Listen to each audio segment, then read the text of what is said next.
let me admit all. Okay, everyone is now coming in. Okay, I see some friends. This is wonderful. Yeah.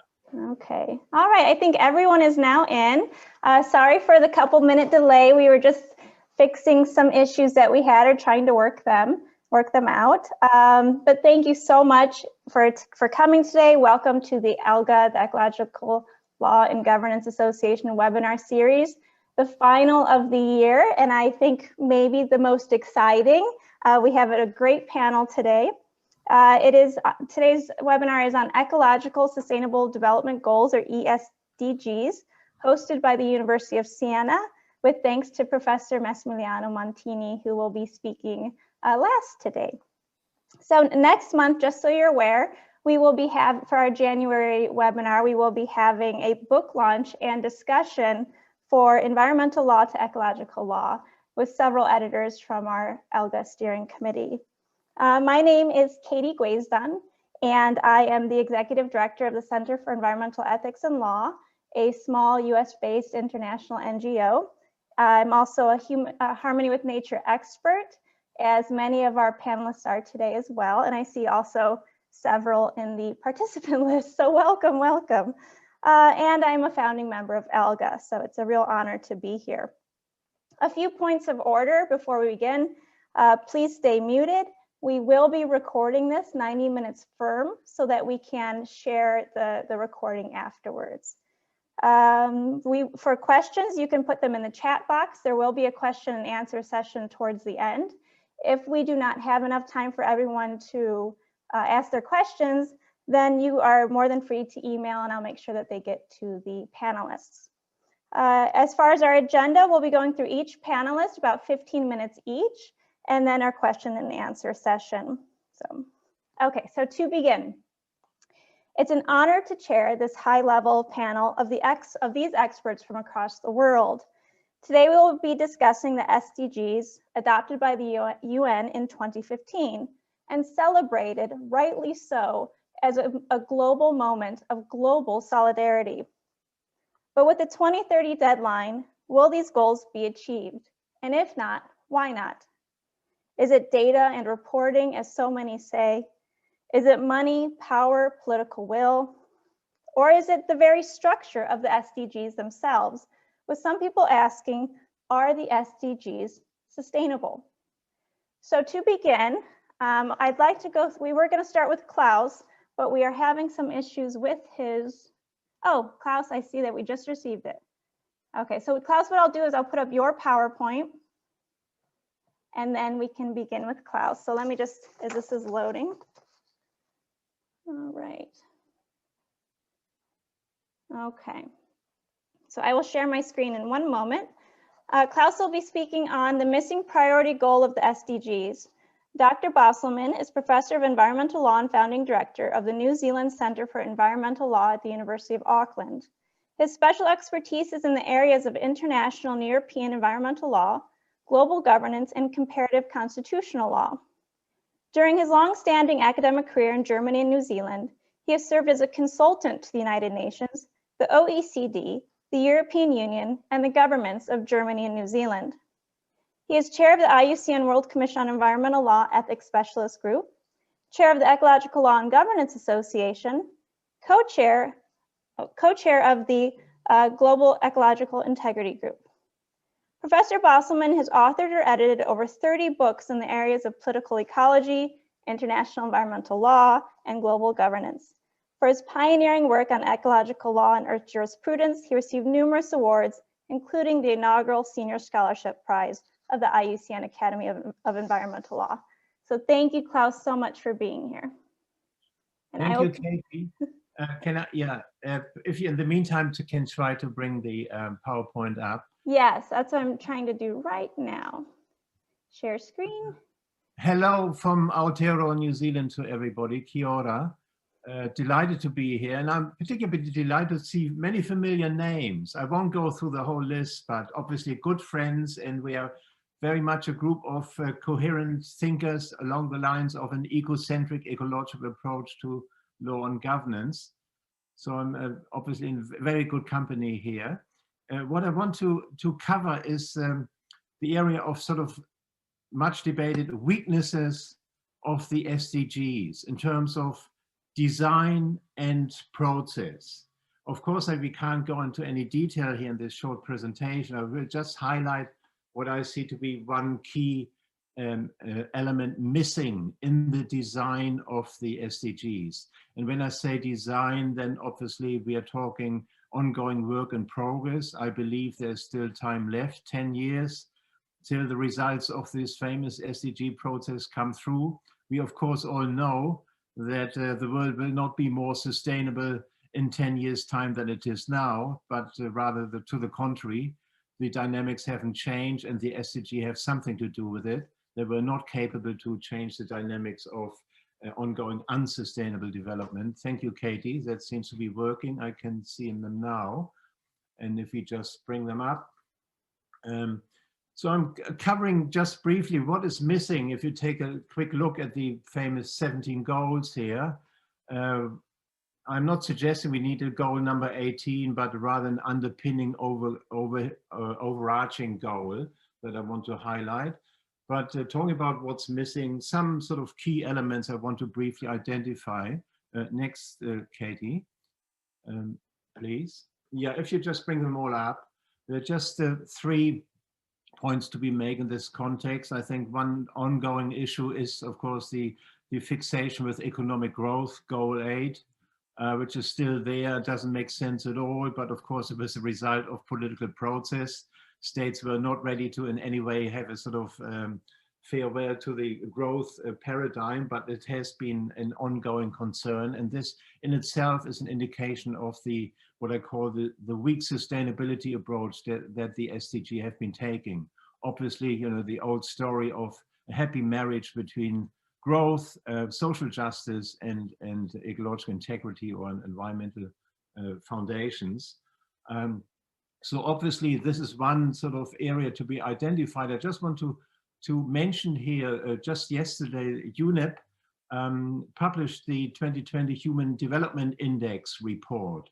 And I would really recommend to you to have a look at it, not because it says anything entirely new, but what they do very usefully, they relate the human development or human well-being index, which is of course a measure to gauge progress in society in economic terms largely, but they relate economic well-being with to environmental well-being, basically suggesting there's no point even trying to dream of a sort of prosperous economic future unless we are fundamentally anchored in ecological principles and take, if you like, Earth first before we sort of just even start thinking of social and economic development.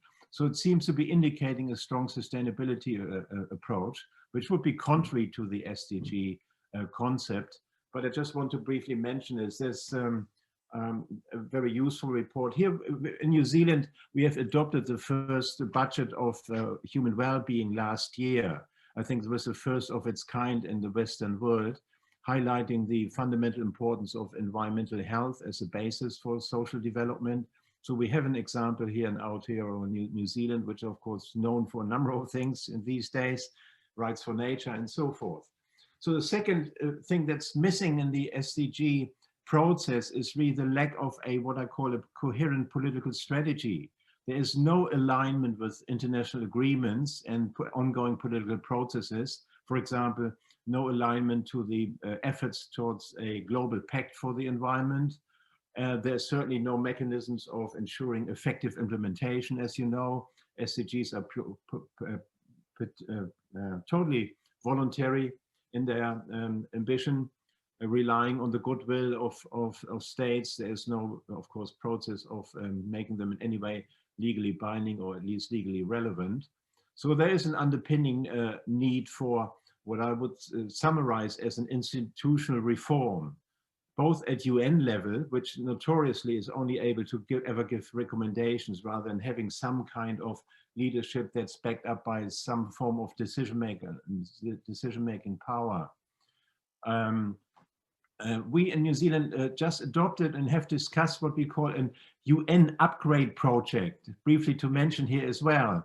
A week ago, we presented our UN upgrade project. If you're interested, let me know. I sent you a copy of this so-called discussion paper. And we discussed it with members of the New Zealand government in an effort to ask New Zealand to take some leadership towards the UN reform. And what we do mean by UN reform, among other things, is ultimately a trusteeship concept towards the environment and environmental trusteeship council or that sort of thing. That's part of our report and an ongoing concern with respect to the SDG process. We do not really have institutions that have full ownership of the SDGs or some kind of decision-making power in whatever way. So that is an issue, but I won't be focusing just today on number 3 here. There is no overarching objective, no priority goal. There's of course no definition for sustainable development, which is notorious, is much needed, but has never been reached a consensus. So I want to speak on the need for defining ecological sustainability as a priority goal. Next, please, Katie. Yeah, and this is the model we have in mind. We had a wonderful workshop in Siena within our ecological law and governance group last year.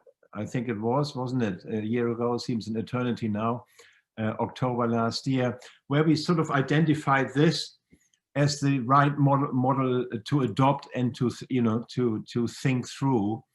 This is, of course, the suggestions coming from the planetary boundary modeling system, where we basically can see immediately what the basis of it all is. It's called here the biosphere, let's call it the Earth system, and then society with associated goals and economy with associated goals are subsets of this one reliance on our ecological foundations. Next, please.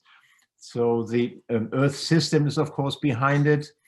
Should be very well known to us, so I just want to acknowledge it here. The importance of the Earth system approach to international environmental law, a lot being written about it. It also influences the current process towards the Global Pact for the Environment, and hopefully increasingly so the understanding of what the foundations or the ultimate goal of the SDG should be doing to contribute to the stabilization and preserve the integrity of Earth's ecological system, or the Earth system for short.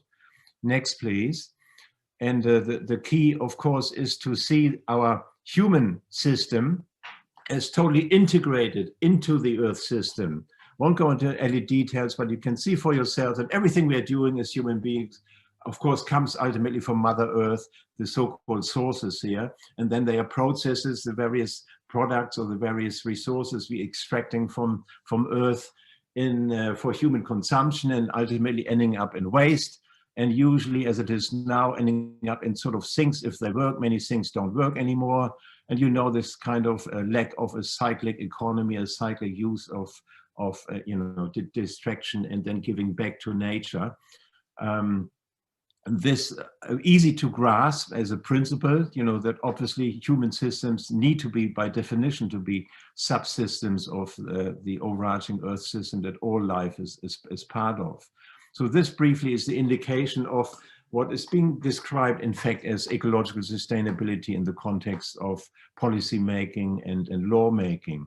Next, please. So there is the need to revisit. And I won't go into too much detail here, but you all are aware, of course, where this conversation of sustainable development, sustainability comes from.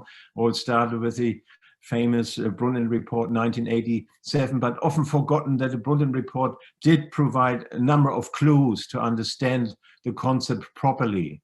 And these are just examples here. When you see sentences like, the Earth is one, but the world is not. We all depend on one biosphere for sustaining our lives.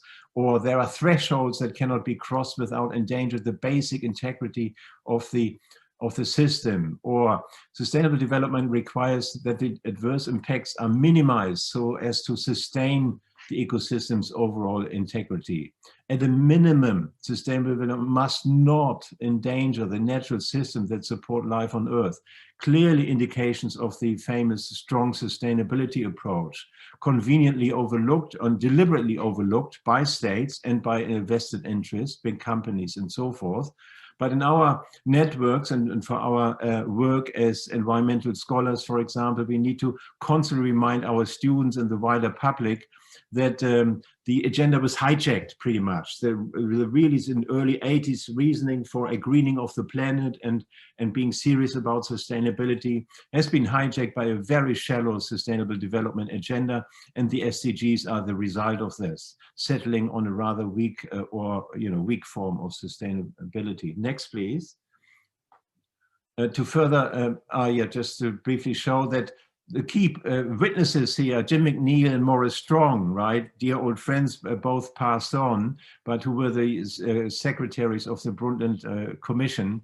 And they have been saying in their own work, time and again in our terminology now, that the fundamentals of sustainable development is really the preservation of the integrity of ecological systems. Next, please.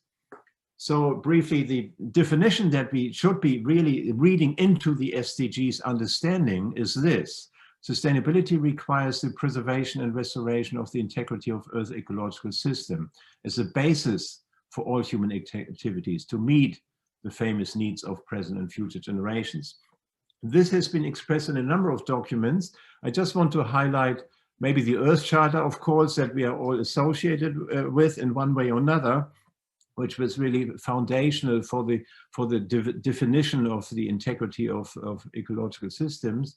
And also to mention our recent achievement, the Hague Principles for a Universal Declaration on the Responsibilities for Human Rights and Earth Trusteeship, where of course our belonging to the community of life is seen as the basis for everything, for rights, responsibilities, for the understanding of the SDGs that's being referred to in the Hague Principles document as well. So those of you who haven't heard about the Hague Principles, can I just then alert you to the Earth Trusteeship Initiative in our, if you want to Google it or so, but this is the kind of work that we have been doing over the last few years, all based on previous documents since the World Conservation Strategy and of course shaped very much by the Earth Charter, to bring together, strategically speaking, the human rights movement, the rights of nature movement, and the ecological law movement. They are already coherently represented, and I think this document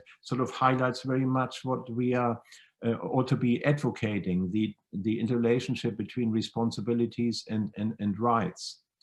And of course, sustainability has also been explained and further defined in state negotiated documents.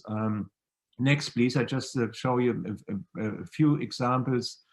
Often forgotten, the Rio Declaration in Principle 7 in particular, saying that states shall cooperate in a spirit of global partnership to conserve and protect and restore and health the integrity of the Earth ecosystem. Next, please.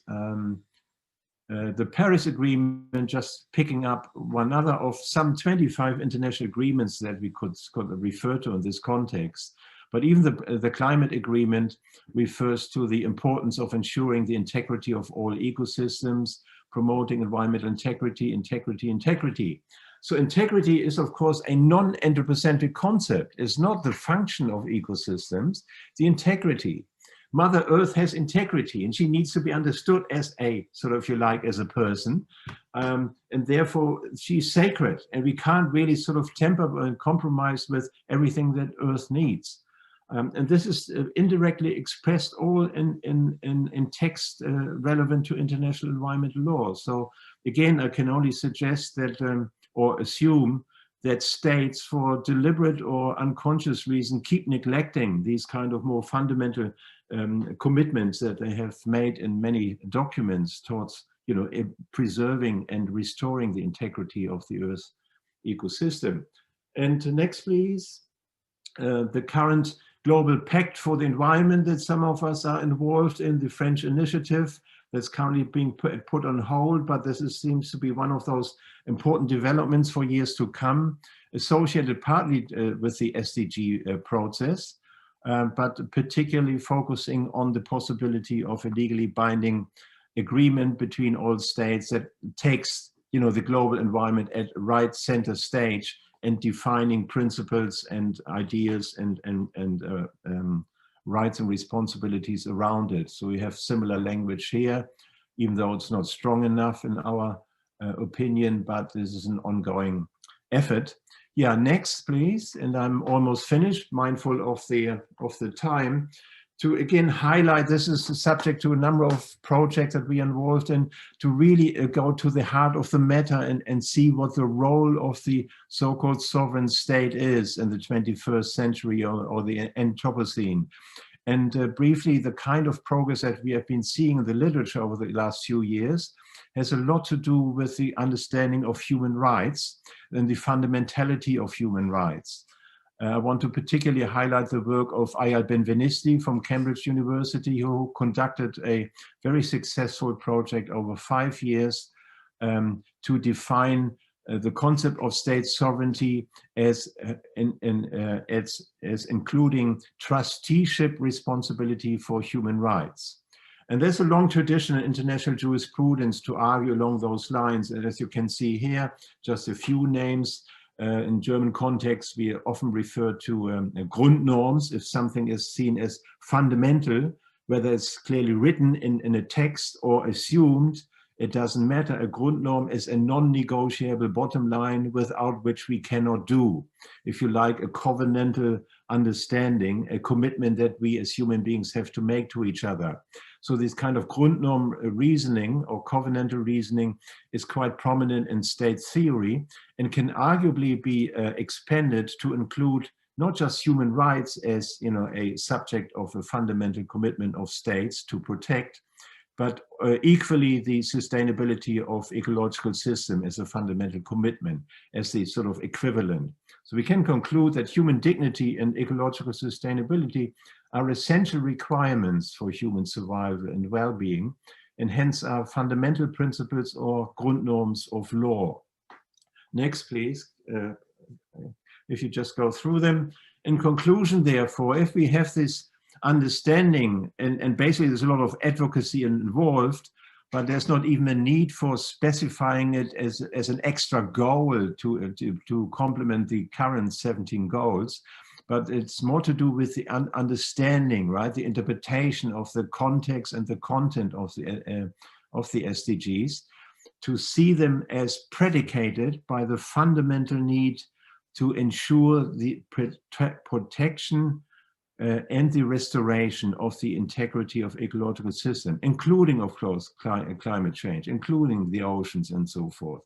But this would be my plea, that we, from an ecological law point of view, making this as a commitment in whatever context of work we are operating in. There's, of course, a lot coming up.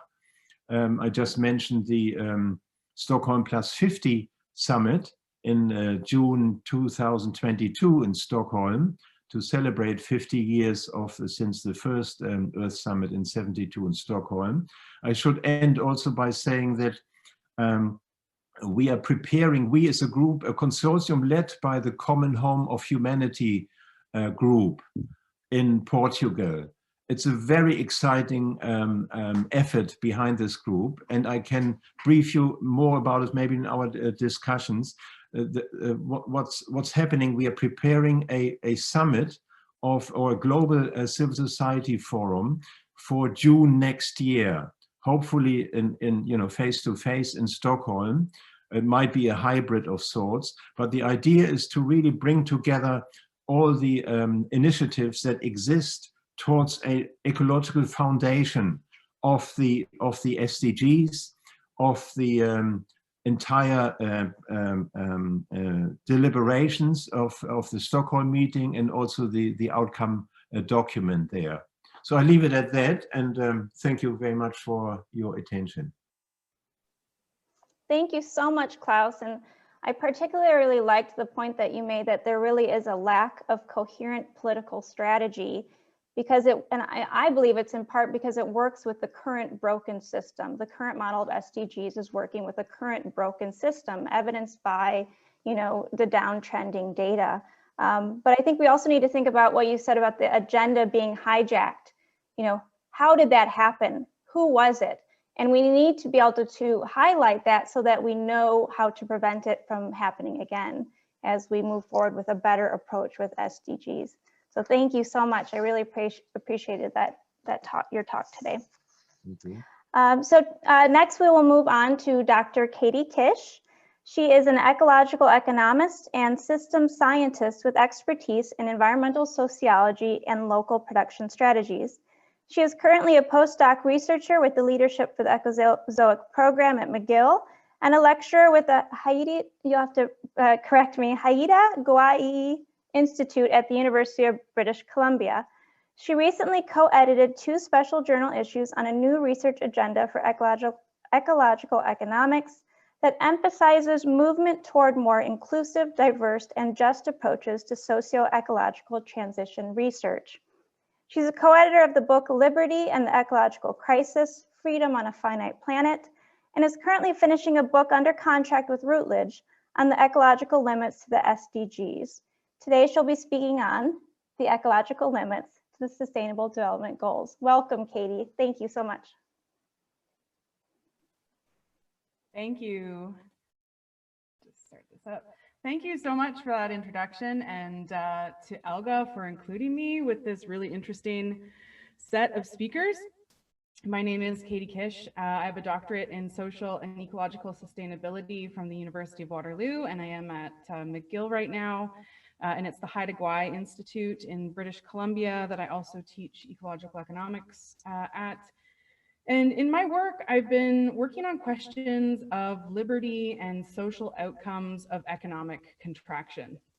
My academic home discipline is ecological economics, and I got here through systems thinking and complexity studies, and I have this particular interest in transition studies. So how do we get where we want to be? What does that look like? And one of the characteristics of complex systems that has most interested me is the non-linear and cascading impacts of change. So how one little thing can lead to big unintended outcomes, and how we think that these little things may not be dependent on lower or higher order systems, and how everything is kind of intertwined these days and throughout the history of sociological modernity. So that dynamic underlines some of my approach to the ecological limits to the SDGs that I'm going to talk about in this presentation. This presentation is based mainly off of a chapter that I wrote with Dr. Steve Quilley for a book called Achieving the Sustainable Development Goals by a group out of the Balsillie School of International Affairs. And it has the same name as this presentation. And while we were writing, we just found that it was far too long and we had too much to say. So we are now expanding that argument to a book with Routledge that'll be finished in March or April and out toward the end of the year, and we'll have a similar title, but perhaps not with the word development in the title. So in both the book and the chapter and this presentation, we start by suggesting that environmental politics needs to be rooted in 3 things. And the first one is pretty obvious. It's pretty standard that we have non-negotiable recognition of biophysical limits. We, in this group here, probably all accept that as a reality at this point, and I won't expand much on that, as Dr. Bosselmann pointed out the contradiction with SDG 8, decent work and economic growth already.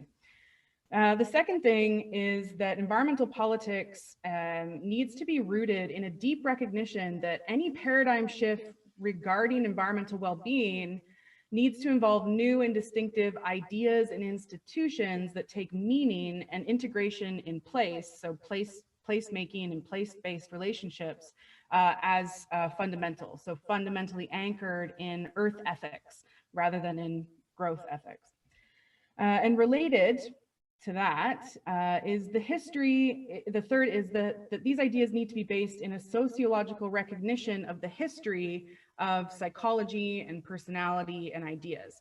And so to do this, we draw on Norbert Elias and Karl Polanyi mainly, primarily related to challenging the idea of individualization that is at the core of modern society and the SDGs. So the SDGs are premised on patterns of life that emerged post-industrial revolution, particularly notions of individual freedoms and rights. So in Polanyi's term, the emergence of disembedded and price-setting markets was really destabilizing, and it undermined the social cohesion, the organic social cohesion, and left millions of free wage laborers to the mercy of the market. So this gradually extended into a strong regulatory state, and that started to control things over that had been previously decided by families and communities. And so capitalist modernity has unraveled place-based and community forms of economics that were steeped in things like reciprocity, for example. And it was replaced with ideas of progress, freedom, and growth. And those were all kind of together. Oh, I see a typo in my slide. And the point is that freedom is something that is sort of fundamental to how many people see themselves these days as free individuals, and growth is something that is entangled with. So for example, familial care of high complexity institutions are then replaced by less complex institutions. So for example, familial care of people with disability has been supplemented or even displaced in some cases by special schools, residential care units, complex legal regulations, all for the welfare directed at the individuals when this used to be decided and embedded in the community. And this pattern is seen across every arena of social reproduction. So the SDGs are wedded to this paradigm of modern individualism, the top circle on this pyramid. So they can't really usher in the kind of socio-ecological change necessary to reduce the costs associated with these complex institutional networks, because it's what's holding the whole idea of them up, and the whole idea of the UN up, really, to some extent. So, I mean, this is problematic. Mathis Wackernagel, he was co-founded the Ecological Footprint, and in a presentation a few years ago, he showed this graph and said that currently no country meets all SDGs while remaining within available biocapacity. So ecological needs to include questioning social progress that is paid for by growth or that perpetuates growth. In ecological economics, we have this embedded systems view, which is similar to the image that we saw in the previous presentation. But to take this seriously, the society as embedded in the environment, we have to really define what makes a healthy society and how we need to fit that into the biosphere. And this is a lot more complex than defining planetary boundaries. Planetary boundaries can be very clearly measured, CO2, for instance. But some social boundaries can be clearly measured, so perhaps poverty, but others are difficult, such as like a maximum acceptable rate of depression or anxiety or alienation from work. All of these things contribute to various levels of conspicuous consumption. So as part of my PhD, I came up with this list of what we might need to consider for healthy societies. And that led Steve and I to a bunch of questions that we don't think the SDGs really speak to. So do people have a deep connection to place? Is knowledge open access, or are they relying on complex and expensive educational systems? Are levels of self-esteem high as this reduces consumption? Is there a care income? How much education is hands-on or tacit or community-oriented? Are countries measuring socio-ecological well-being rather than GDP? How much local purchasing is happening, and how much of the production in a society is citizen-owned? How are countries creating relationships to land? All of these are linked to reducing conspicuous consumption by providing some kind of alternate meaning or enhanced human-earth relations that go back into this historical sociology of the individual. So I'm going to go into three more specific examples. The first is SDG 3, good health and well-being. So the UN indicators related to reducing maternal and infant mortality rates, ending disease, and etc. These are all great, and we want people to be healthy. But what the indicators don't do is to look at how to reduce the energetic cost of the healthcare systems, particularly in Western countries. So creation of medications, for example, require really complex labs with extremely regulated measurements. So instead, what if a goal was to reduce prescription drug use? And that's not about the body, but it's about what it does to a body. It's about the ecological cost of creating them. But also more deeply, a large contributing factor to the decline of mental health in Western society is this excessive differentiation of the individual as autonomous and independent. And this is not an organic human development. It's engineered very purposefully by advertising, social media, and consumer society. So a new goal could be how many initiatives are there to reduce social media use, particularly in those under the age of 18. So the problem that Steve and I have found is that when we suggest that, it's not immediately evident that that is linked with sustainability. But these are essentially advertising platforms. Facebook is essentially an advertising platform that creatively encourages mass consumption to a level that we've never seen. SDG 4, education. So the UN indicators related to education, universal numeracy, literacy, access to high quality education systems. Again, definitely support this. But most of the goals here, again, reflect the commitment to the idea of the individual who is effectively engaging with institutions of society as an individual, right? So this reflects what Ernest Gellner called exoeducation, so replacing of formal family processes of learning by agencies of the state. So modern education systems are designed to create citizens and to create citizen workers. And this depends on and is a driver also of growth. So complex education systems depend on frequent and pretty heavy flows of fiscal resources from a growing economy, and then they help themselves grow with that by feeding back into that economy to create a cycle. So what other kinds of education indicators can we see? How often is tacit and hands-on education utilized? How well does education systems support cognitive justice and alternative ways of knowing? What kinds of alternative education is used, outdoor education and homeschooling? And then the third one that I'll look at is gender. So many, if not all, of the policy vehicles designed for this SDG, they again rely on quite a lot of economic growth, institutional education, for example, as I just mentioned, and childcare, contraception, state safety nets. And again, I'm not against any of these systems. I have benefited from them as a woman and as a mother, but they are both fiscally and entropically expensive. And I mentioned at the beginning that I'm interested in unintended consequences of change. So if we were to one of the things I'm interested in is if we were to contract the economy, what does that actually look like for women? Right? And we can kind of see that playing out in the pandemic. Women are taking on the majority of additional care work in this sort of forced degrowth situation. Treading very lightly on calling it that. There have been many studies that show now that women scientists, especially those with young children, are disproportionately impacted by the pandemic, and that some have gone as far to say that we're getting set back many years. So all this time and energy that we've been putting into women's emancipation is dependent upon, to some degree, social systems that are paid for by economic growth, and the SDGs kind of feed into the same ones.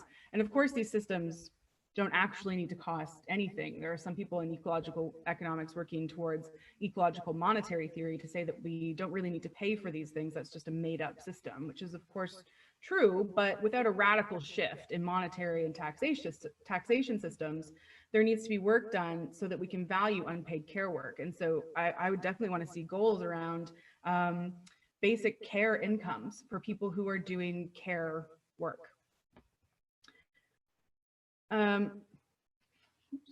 So implicit in all of this and in what I'm talking about is the limitation of individual human rights. And that's kind of uncomfortable to talk about for obvious reasons. And this is why we see the SDGs that we do. That's why we have the ones we do. We want to maintain socially just structures of society. We know that being good to people and having, individual rights is integral to being a good society. But getting here hasn't been great for the environment. And I would never argue that we need to abandon the concept of human rights, but rather recognize that effective human restraint and decision-making from the community is going to require some additional ontological frameworks. In the chapter, we provide an image that I tried to put in my slide, but you can't actually read it because there's too much text about what that might look like. And that chapter is listed on the ELGO website.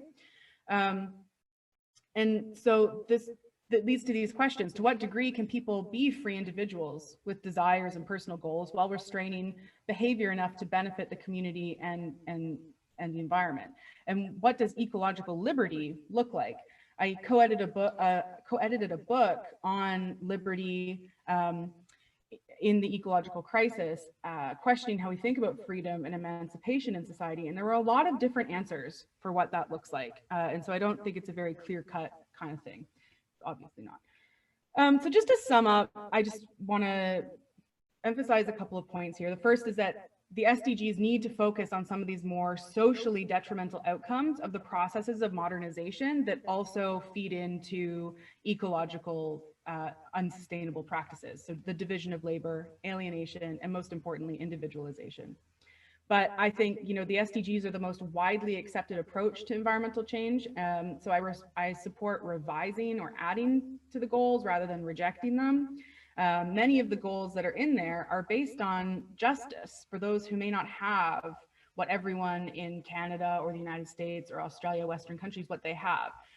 But more is needed to restrain countries of privilege and to link more closely to socio-ecological well-being through this sociological history. And the SDGs need to take the social implications of economic contraction necessary for these outcomes more seriously as well, for ecological outcomes, sorry. So what are the cascading impacts of change for reducing consumption and taxes? And how do we keep socially progressive things that we like women's emancipation, without the systems of growth that uphold it? Thank you. Wow, thank you so much. I absolutely love this talk. And I think that if the UN doesn't approach you as an advisor when they rewrite, rework, whatever the SDGs or ecological systems goals or whatever they are ultimately called, they need to approach you. That was excellent. I love the fact that you would take things like healthcare costs and things that we don't even think about, like the cost and preparation for those drugs, and then lead it to a new goal of decreasing drug use, which many other nations already are trying to do, or that this idea that we're autonomous, independent, which is hostile to systems and relational governance and thinking, and going towards reducing social media use and also its connections with consumption. Excellent, excellent talk. Thank you so much. And I also, in your closing, that you said we need to restrain countries of privilege more, and I love that. And also the justice, we have to keep the justice, but also that's a recognition that there are many harmful systems of justice out there. So how can we keep that, keep the good justice, and also work for our common goals towards the common good for our planet? So thank you so much, Katie, that was excellent. Okay, and now for our third speaker, I would like to introduce Myra Jackson. She, in her role of UN representative and focal point on climate change for a cluster of NGOs, worked on the open-ended working group co-chaired by UN ambassadors Kamau and Qureshi, tasked with establishing the Sustainable Development Goals, a 3-year process that ended with the adoption of the 17 SDGs by 192 nations in July of 2015. Once established, Myra focused on communicating the SDGs as a framework for implementation within subnational governments, colleges and universities, grass-top funders, and grassroots organizations, along with the work of expanding the indicators to capture metrics beyond those adopted. Myra is currently the UN representative and focal point for climate change and rights of nature at the Earth Law Center, expert member of the UN Harmony with Nature Knowledge Platform, and the co-founder and global lead organizer for the Global Freshwater Summit, to be held April 23 to 25 next year. So get your calendars out, in St. Louis, USA. She's an active planetary emergency partner who successfully brought Leaders Pledge for Nature, endorsed by 77 heads of state and ministers, to the Biodiversity Summit in just this past September. Myra humbly carries the aspirational title of Diplomat of the Biosphere by Stockholm Resilience Center's Planetary Boundaries course. So welcome, Myra. Thank you so much for joining us, and we look forward to your talk. Oh, sorry, and she'll be speaking on what realizing the SDGs demands of us. Thank you. Thank you so much. I'm going to go ahead and bring my slides up.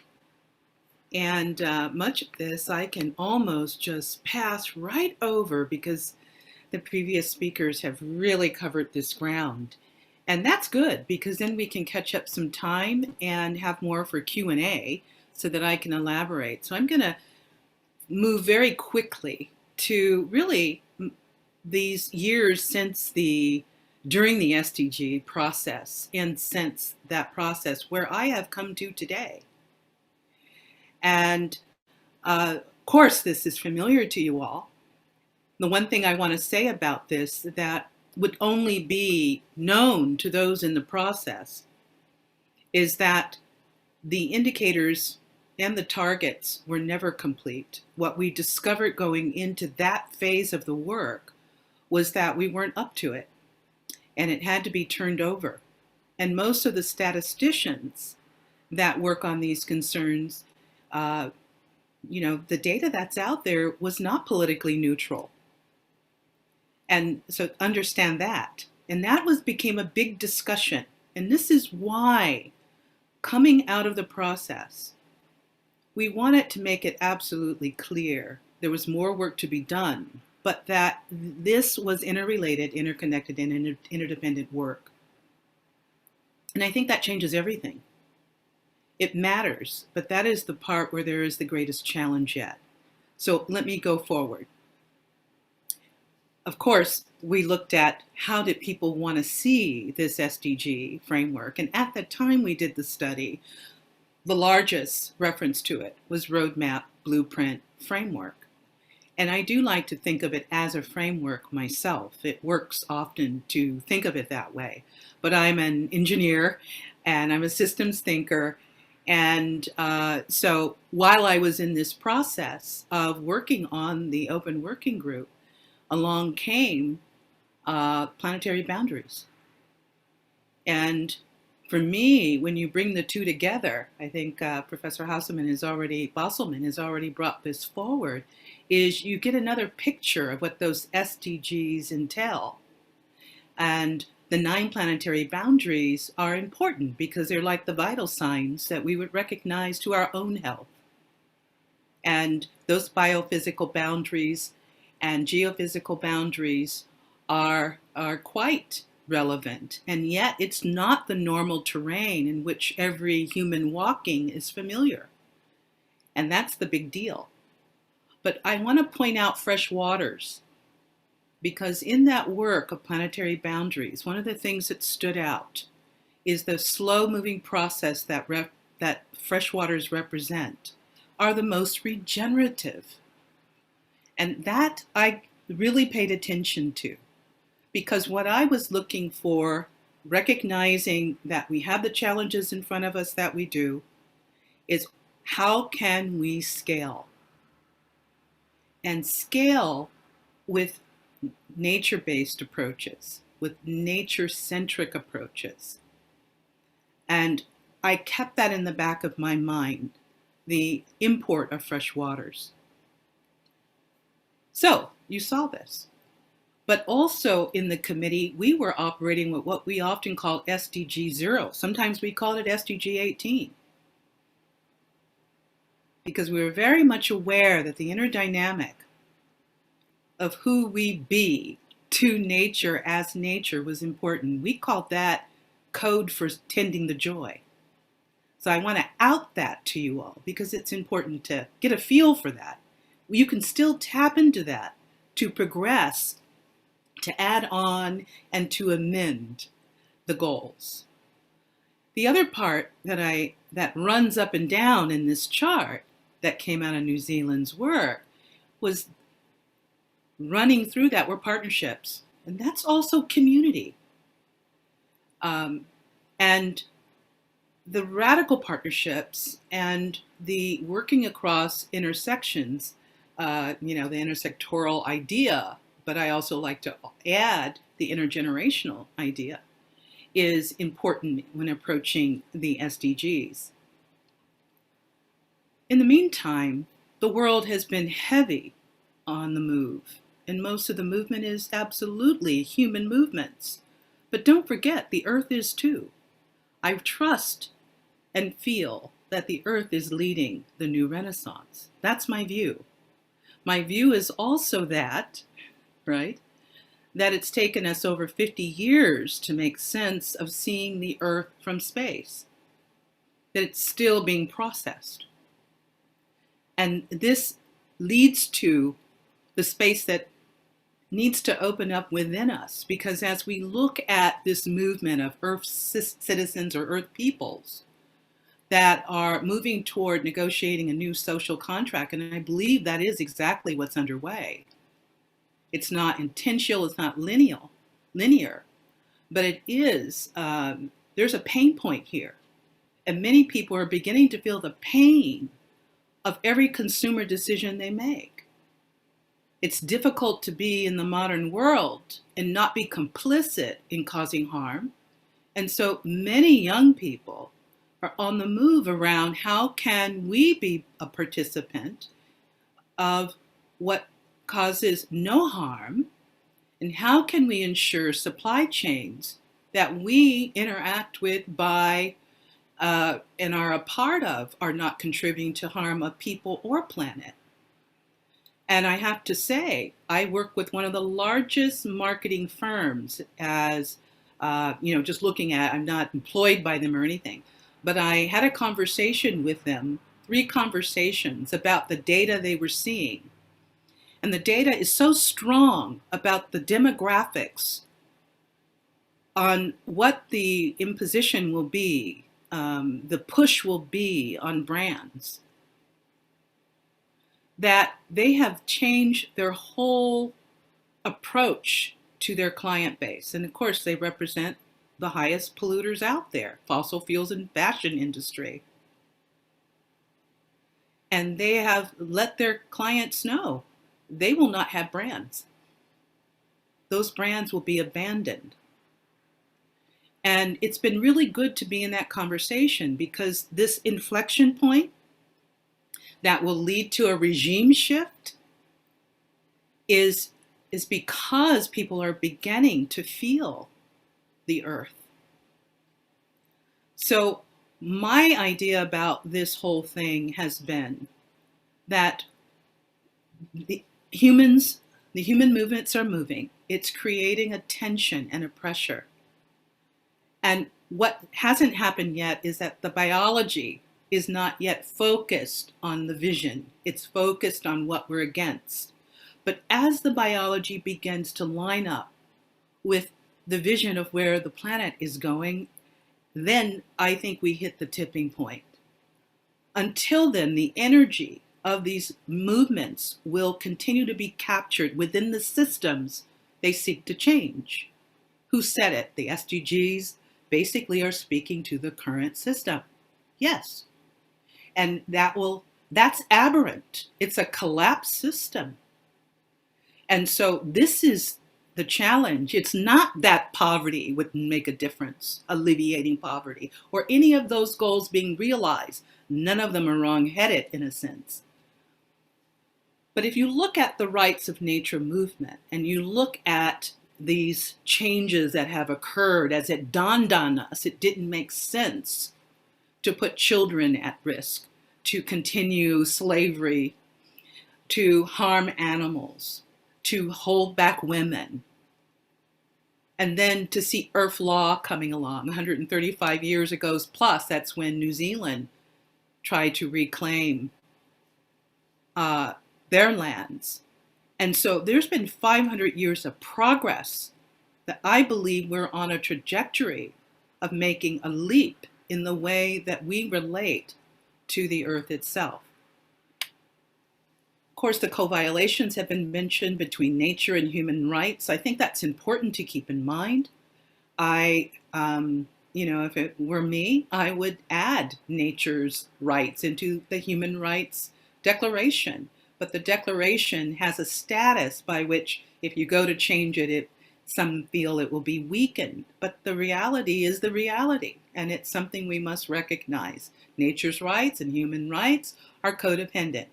If you see the data out there, you will know where there's degradation of the earth, you will see genocide. You will see extraction. You will see abuse of women and children in high order, and you will see war. So here we have New Zealand, which I think is an incredible example, not only because they were able to garner personhood for the Wanganui, but even though it's still a challenge, they're trying to govern together the indigenous Maori and this apology that transpired. I think it's a beginning place. It changes the environment. It enables something to happen that otherwise would not. So recently, just days ago, the wellness budget was published. Now, I'm still examining it. I still think it is very, it's in the language of business and the global economy. But I'm digging deeper.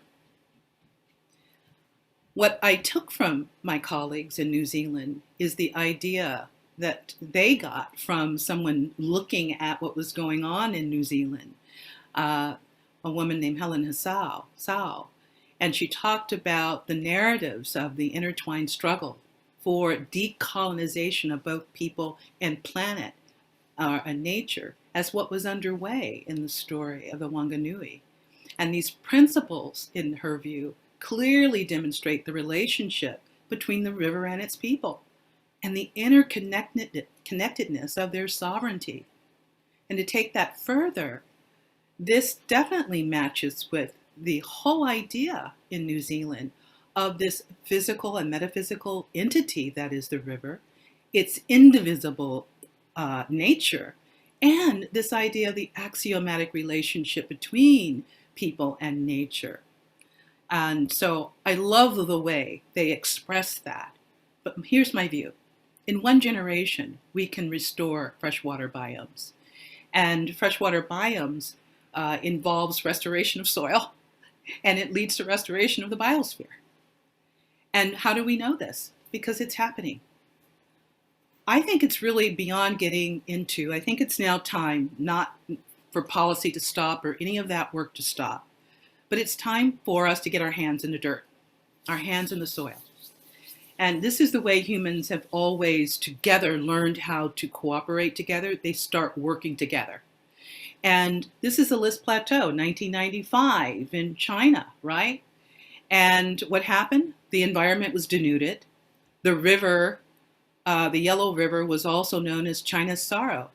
There was all that water when the rains came would flow into the rivers, and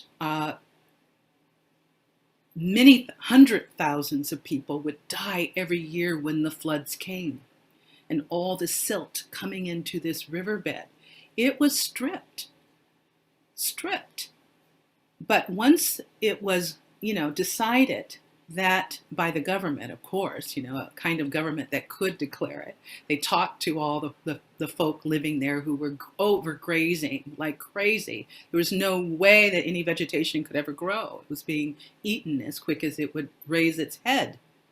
To stop the cattle grazing and to get the shovels into the earth and rebuild the ecosystem, restore this ecosystem that within a generation at the List Plateau, we saw the restoration.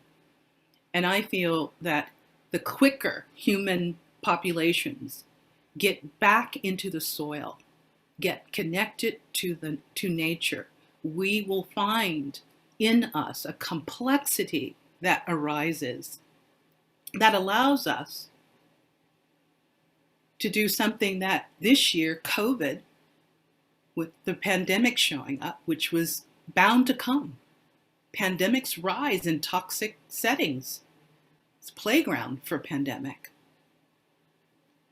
There's the regenerative powers of fresh waters reared its head for all to see. A global pilot all around the earth, staged by Mother Earth, where we saw in few weeks of stand down how fast waters cleared, how fast the atmosphere cleared, and wildlife returned to many settings.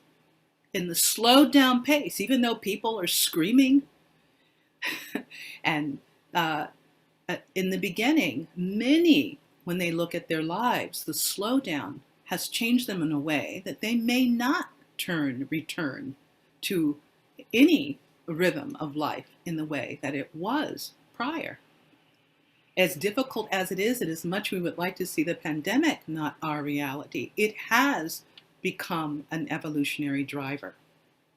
I think the challenge are the 3 I's, that we say the words interrelated, interconnected, and interdependent, and it means nothing to people. This requires an embrace of complexity that goes beyond the mental processing mind of the known that we adopt to, the models of separation that are dominant within the world that we live in are completely aberrant to nature and to creation. I think what we need is the meta-mind, that we don't get out of this without absolute metanoia, a change in our mind, and that we pull in our ability to be able to communicate with the sentient intelligence of a living world, a living planetary being. And that means developing empathic response, where the mental processing is only one aspect of the way we understand our world. I don't see us getting to understand what it means to be a part of everything else, and everything else being a part of us, without being able to go through that metanoia. You can't talk people into it. You won't be able to educate people into it. I also feel that we need a restoration of Human 101 metrics, where we don't get by without informal education that is linked to place, that is linked to, I know where my watershed is, and by golly, I know if it's healthy or not. And when I say I am well to Catherine when she asks me, I mean I am well because the water systems are well, the bees are well, the soil is healthy. You see what I mean? Those are not independent. And until it becomes a part of our language and the part of our discourse, where we see ourselves connected physically, mentally, socially, as nature, within that space, and those interactions are the part of the way that we modulate ourselves and navigate in our world, that we won't have the 3 I's down. And that's the complexity that needs to rise here. The other thing I will say last, and I'll close this up, is the true value are Earth's fundamental ecosystems. So we have to be very clear when we talk about products, when we talk about services, they're derived from the Earth, and that means they are derivatives.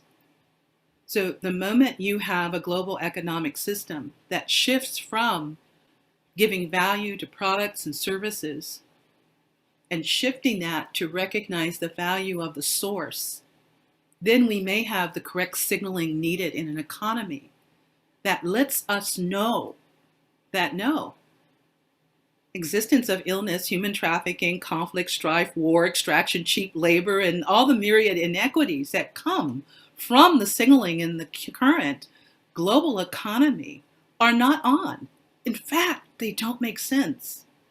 They don't make sense. We drop it like a hot potato. And so the relevance here, the things that need to shift are really core. And when we do, I think that there's a future we can all be very proud of. So let's move to becoming a restorer species. Join me at the Global Freshwater Summit because we're going to continue the conversation there. Thanks a lot. Thank you so much, Myra, and I can clearly see why you are a diplomat of the biosphere.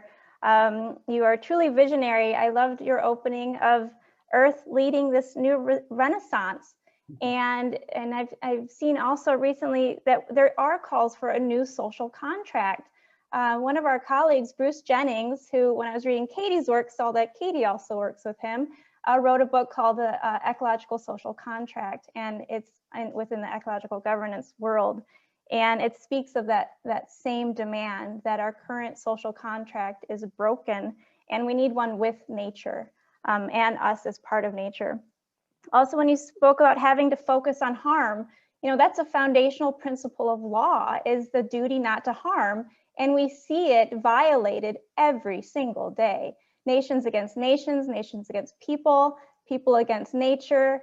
We need to refocus and re-strengthen our ultimate foundational duty not to harm. I also really appreciated when you had said that we need to return to nature and how that embraces our own complexity, because I think that's what strengthens that relational thinking. You say we need a change in our minds, interrelated, interconnected, interdependent. To me, that's Ubuntu.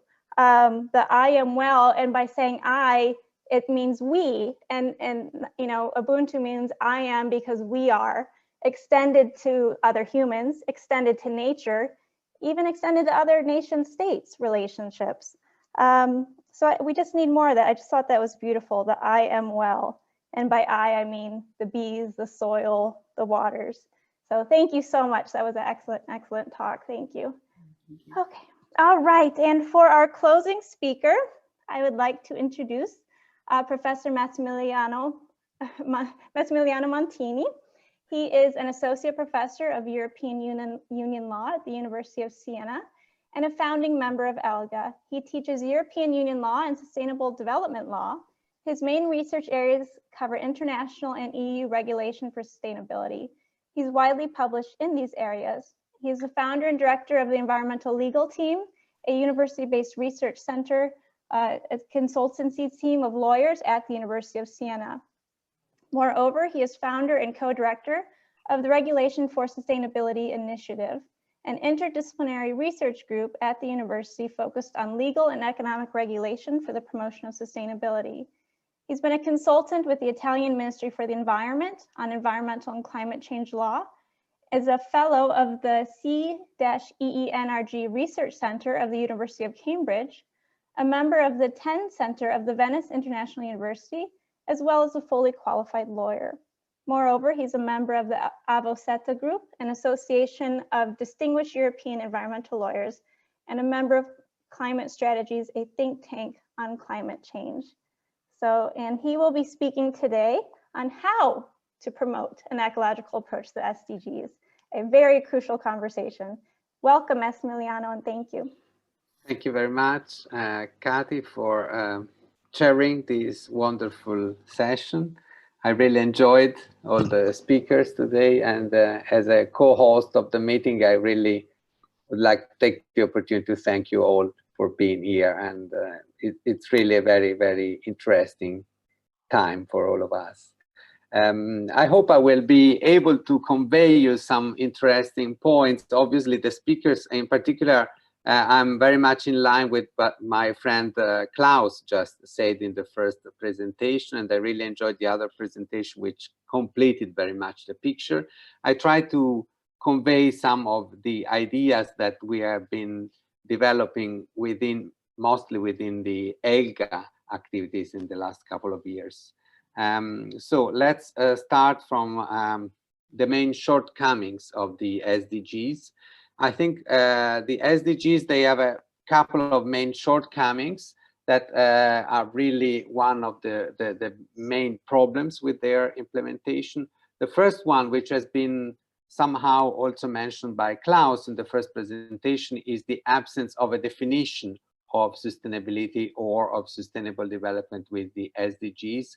I understand this might be the consequence of a political choice, consequence of a political compromise, but this is really a problem when it comes to the implementation of the SDGs in a meaningful way.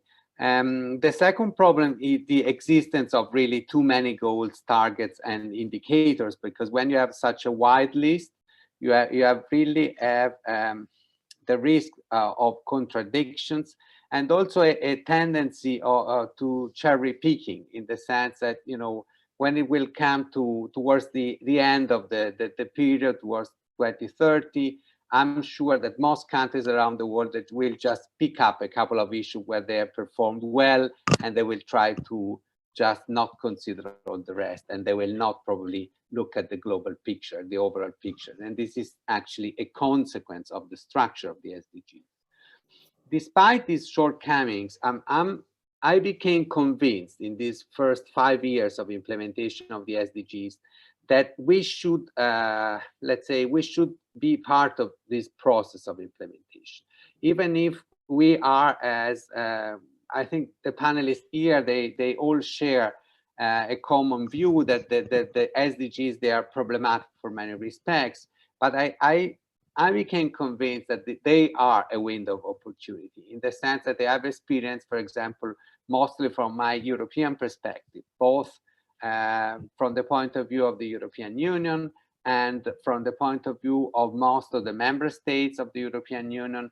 I've seen that the SDGs are actually give an opportunity to talk about sustainability, to talk about ecological issues, and these now reach the level of the government in many countries and reach the level of the European Commission at EU level in a way that didn't happen before. So in this sense, I think we should see the implementation of the SDGs as an opportunity and try to get into the debate and try to convey some meaningful way of implementing them correctly. So what should we do in order to have an ecological reading of the SDGs? In my opinion, we should fulfill at least two main conditions. First of all, identify and clarify the inherent ecological core of the concept of sustainability.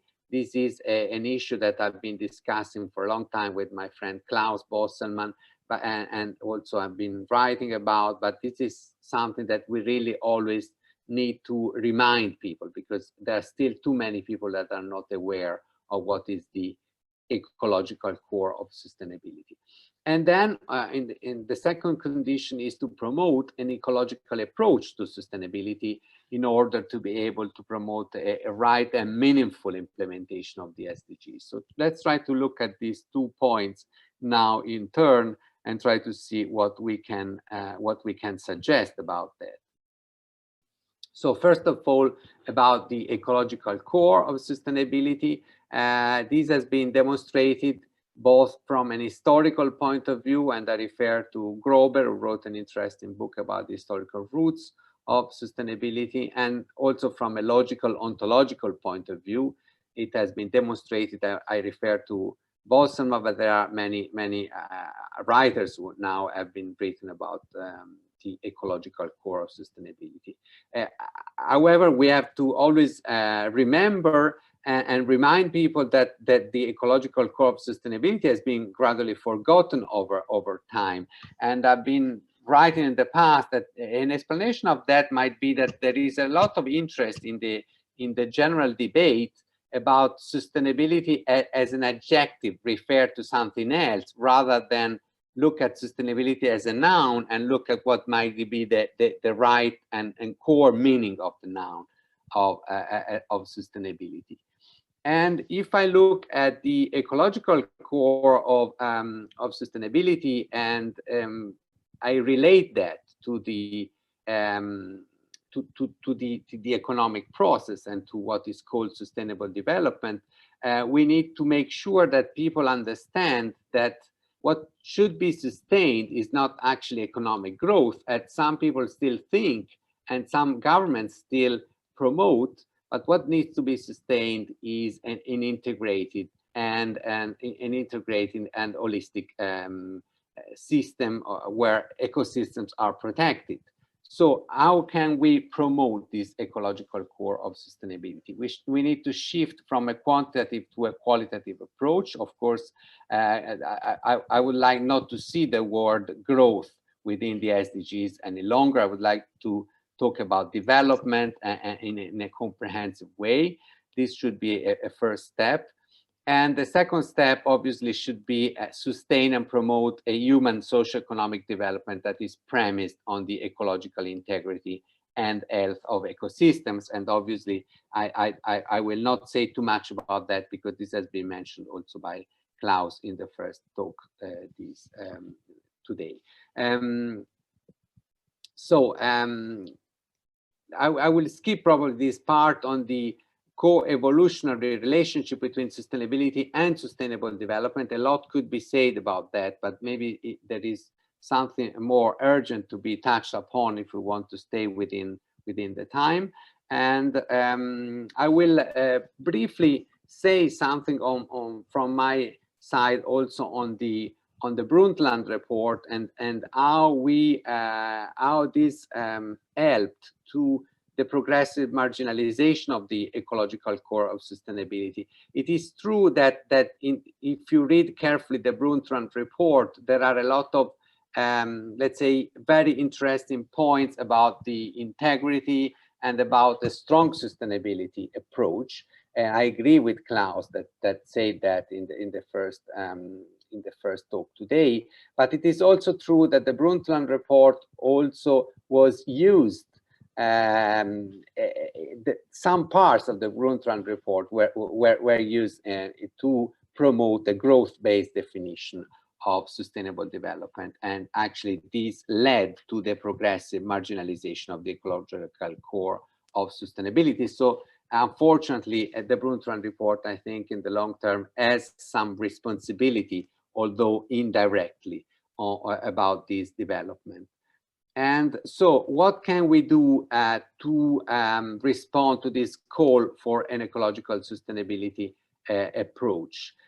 First of all, we need to make sure that we share a common definition of ecological sustainability, which in my opinion could be referred as the need for the human civilization to live in harmony with nature and the ecosystem which enable life on the planet and support sustainable development. This was also mentioned by Kyra. I think the fact that people tend to forget that if we don't protect ecosystem, we cannot have a proper human development, because we have a development which is endangering the very basis of life on the planet. And so, of course, we need always to restate that the only true sustainable human socioeconomic development is the one that is able to be based on the protection and the integrity of the ecosystem in order to protect all forms of life on the planet. And in this way, if we promote a correct ecological sustainability approach to the SDGs, this might be a unifying feature for their implementation. As I said at the beginning, it is a very relevant shortcoming, the fact that the SDGs do not contain a definition of sustainability. But if we give a proper meaning to sustainability, in the sense that we understand this as ecological sustainability, this might be an important unifying feature, at least in the interpretation of all the SDGs system of goals, targets, and indicators. And this might be a very interesting and useful unifying feature. Of course, in order to do that, we need to get away from the traditional three circles approach, still much used in the sustainable development definition, replace that with a pyramidal approach or an approach similar to the one that was shown in the previous slides. And of course, there is not a need to discuss about that, because you're all aware about that. And a point which I always like to make in this kind of debates about ecological sustainability and the relationship of ecological sustainability to the regulatory system, I think that it's always important. I always like to refer to this phrase of Staffan Westerlund, a Swedish lawyer, who passed away some years ago. This phrase always inspired me very much in my research. And this phrase says that unless law is made sustainable, it will protect unsustainable conducts. This means that law is not neutral to the process towards sustainability, to towards ecological sustainability. And if we want to promote sustainability, even in the implementation of the SDGs, we need to do it in a proactive way. We need to have a system of regulation which is for sustainability, which is actually promoting sustainability in a proactive way. So what is important is that this is a precondition for having sustainable system and for having a meaningful implementation of the SDGs. And this is important because there are still many people and also many lawyers, which I think, or legal experts, which I think they still do not consider this point, that law must not be neutral to this process. And let's go to some conclusions. Obviously, as you can see, I try to be quite quick on my presentation in order to allow some time also for debate. I end up with a few keywords that we need in order to promote an ecological approach to the SDGs. We need to go towards reductionism, and the reductionist and mechanicist view that is part of our society and our economic system that led to the ecological crisis we are living. We need to go beyond anthropocentrism. Obviously, if we are still based on documents such as the Stockholm Declaration or the Rio Declaration, which are profoundly anthropocentrist in their approach, this is not going to be enough to have a different approach to SDGs and to sustainable development. We need to go beyond this anthropocentric approach towards a more balanced eco-anthropocentric, blended eco-anthropocentric view. We need to go beyond positivism, and I completely agree and share common views with Klaus Bosselmann about this idea of Grundnorm based on natural law, which may help an ecological sustainability approach. We need to go beyond short-termism. In this way, I quite like the approach of having a longer term perspective. Even 2030 is a bit short. It's better to think already about 2050 perspectives and later and even farther up. And we need to go beyond deregulation in the sense that the deregulatory approaches and the use of use and misuse, for example, of market-based instruments, which happened in the last 20 years, need to be revised and reviewed in order to have a properly balanced system of regulation for sustainability, as I said. And this should be part also of the picture, should be part of our contribution as legal experts. So I think I will stop here in order to allow some time for discussion. Thank you all for listening to this presentation. Thank you so much, Massimiliano, for an excellent discussion on some of the specific recommendations on how to approach an ecological approach to sustainable development goals, and even offering a new solution. And that's not necessarily starting from scratch, but working with what we have and working on some of the definitions. And one of the questions will actually turn to that. I particularly appreciated the moving from the quantitative to the qualitative approach, because right now you have some of the wealthiest nations succeeding with their SDGs, yet their environmental records are dismal and their consumptive records are extremely high. So there's a disconnect there when it's only quantity based. And of course, law is not neutral. It will model its makers. An unsustainable law, it leads to an unsustainable system.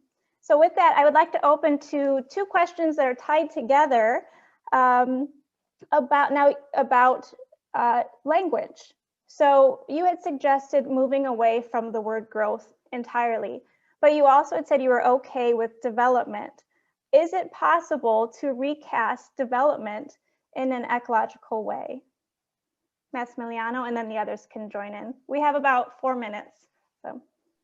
Okay, so I think I mean, there is a long-standing discussion about the counterposition between growth and development. I'm convinced that a first step might be to move away from growth and to talk about development in the sense of an ecological approach, as I said. So if we intend development as an ecological basis, and a socioeconomic human development based on that, respecting the integrity of ecosystem, I think the word development, the word sustainable development may be still kept in our language for the moment.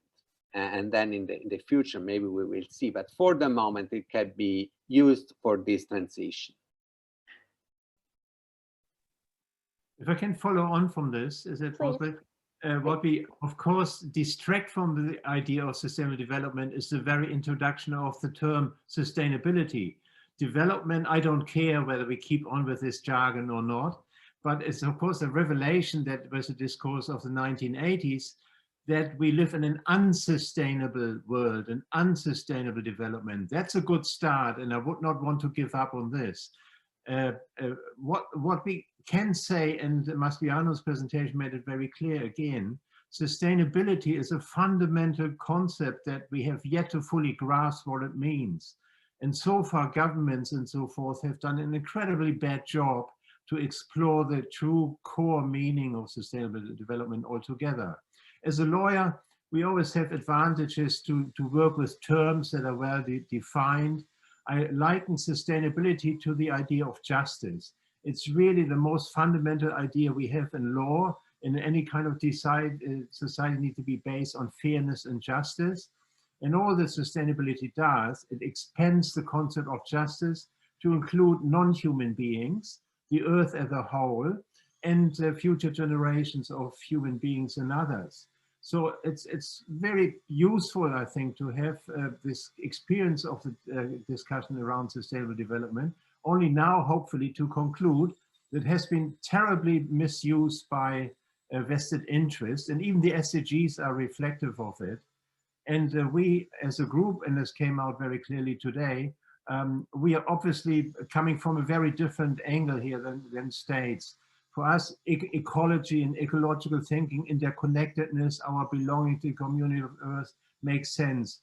And I would like to celebrate Myra's contribution. I mean, you were spot on in bringing it to the core, right? It's a very human experience that we might be able to see undergoes fundamental change, a renaissance. Maybe there's something good in the current pandemic. So that's what I want to say. I'm realizing we are out of time. Can I also thank Katie very much for your conduct for organizing this meeting.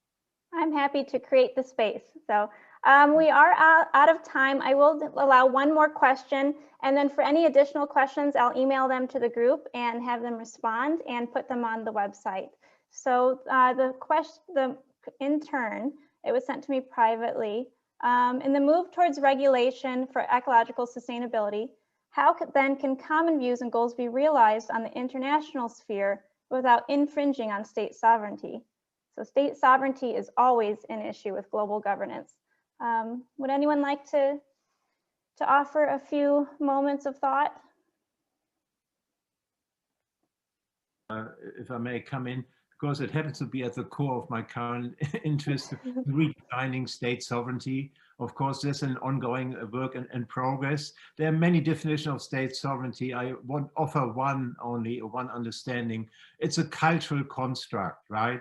This is created out of a certain mindset, and for the time being, people associate with it some rigid regime like an landowner owns their property, right? States own their land and so forth.